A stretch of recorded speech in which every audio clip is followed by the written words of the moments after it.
Congratulations on the purchase of your MDC Forbes Caravan. In this video, I will show you how to set up the Annexe for the Forbes 13 Plus and Forbes 15 Plus. The Annexe components are identical except for the length of the main front wall. All goes together exactly the same way. You'll notice I've already set up the floor and the draft skirt, which is very easy to do. With the draft skirt, the floor matches up exactly with the front and extends a little bit past the back because of the way that the canvas is designed. Also, you'll notice I've got some guy ropes. It's quite windy here today, so what I've done is put the awning out, secured it with guy ropes so it can't be damaged while we put our Annexe up. What I've done is remove the top section from the end wall at the front of the caravan. It's just the sail track with velcro section at the top. I'm going to put it into this strut and fit it onto the awning early, a little bit breezy, and I want to add some extra strength to the structure before I put the walls up. So simply just slide it into the sail track on the back, always being very, very careful as you feed it through.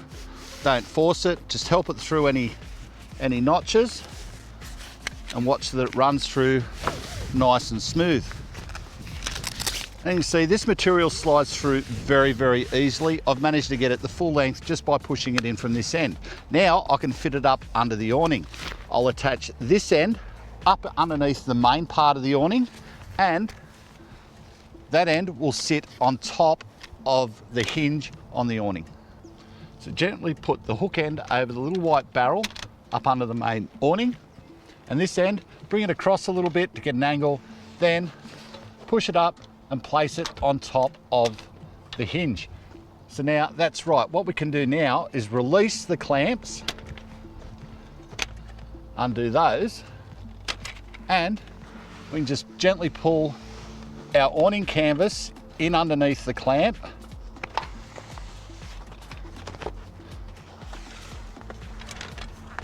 Fit it in along the length.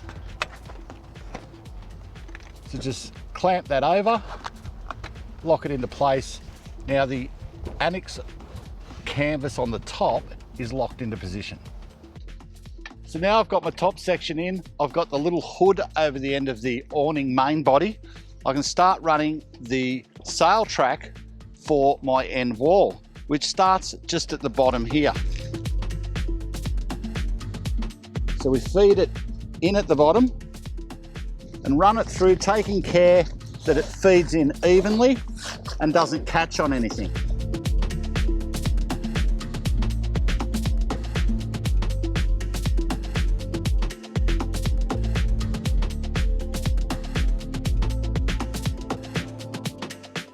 Just lining our velcro up, getting it straight. It's handy that these pieces come apart for windy conditions, so you can do it a section at a time. You're not overloading with weight or got excess canvas hanging off the awning before it's properly secured and you've got everything pegged down.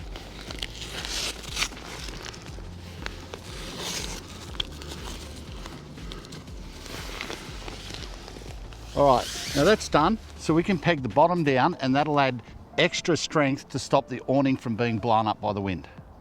Because this Annexe is such a good fit, I can actually use the one peg to lock the D-rings on both the draft skirt and the Annexe wall in one. So I can pop that in. Now I can hammer it in all the way. To show you it can be done, I've put the entire end wall in to this extrusion, and I'm now going to hang it. It is quite easy, unless it's extreme conditions and you need to pull them apart. Just do it this way. So again, put our hook end over the little white barrel at this end, then we'll slot it in over the hinge.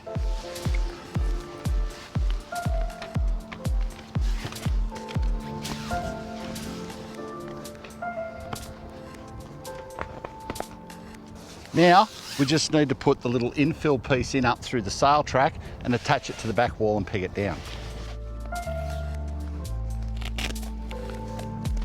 Now I'm going to put the rest of the pegs in.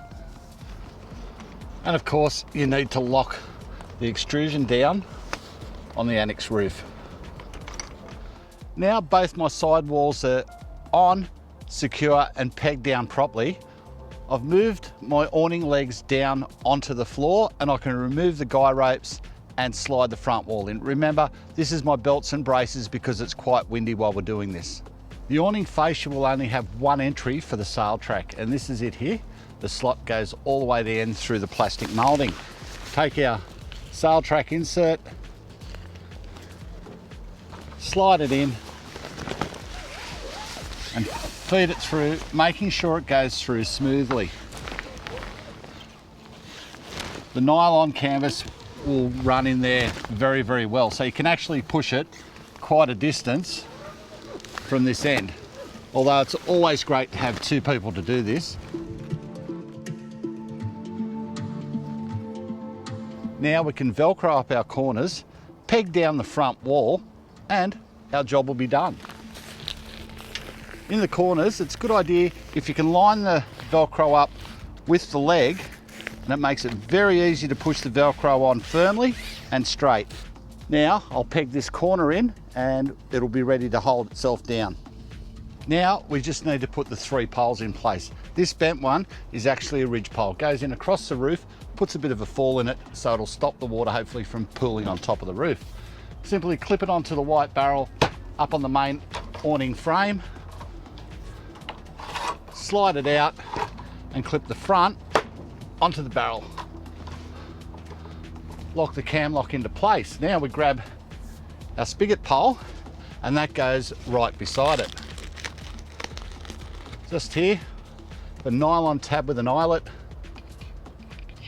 Put the spigot through there, extend our pole, and that will add extra rigidity and support the fascia.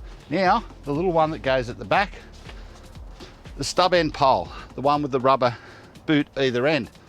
Find the narrower pole, and with that, we tuck it up into this little sock that's sewn up into the wall assembly. Extend the pole down into the corner, and that supports the whole back section there, and that is our Annexe complete.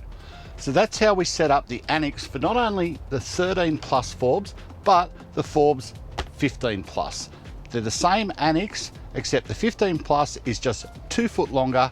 All the other panels and the method are exactly the same.